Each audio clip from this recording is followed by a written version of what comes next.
If you like our video, click the button to subscribe to our channel and get easy access to new content. To see our full suite of ad-free video courses, instruction manuals, and quick reference guides, visit us at www.teachucomp.com. You can set up other charge items within the item list. An other charge item can be used to collect amounts for things like freight charges or photocopying charges in a sales form.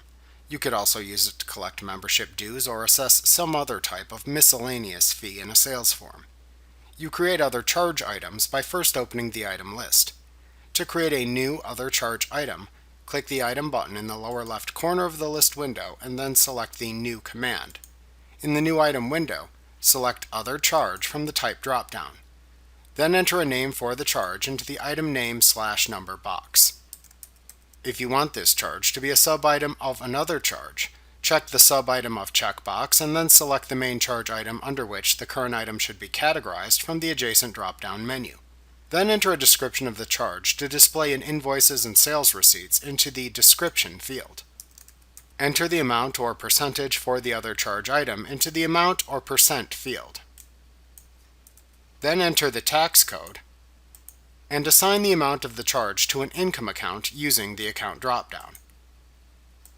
For reimbursable charges, you can check the This item is used in assemblies or as a reimbursable charge checkbox to change the fields available. If checked, this changes the fields to resemble the ones used when creating inventory part items. If you do this, enter the information for the purchasing side of the charge into the field shown in the Purchase Information section. Then enter the information used for the sales aspect of the charge into the Sales Information group of fields. Doing this allows you to use the charge in both purchase and sales transactions if necessary. After you have created the other charge item, click the OK button to save the item into the item list. Remember to click the subscribe button to see more of our videos.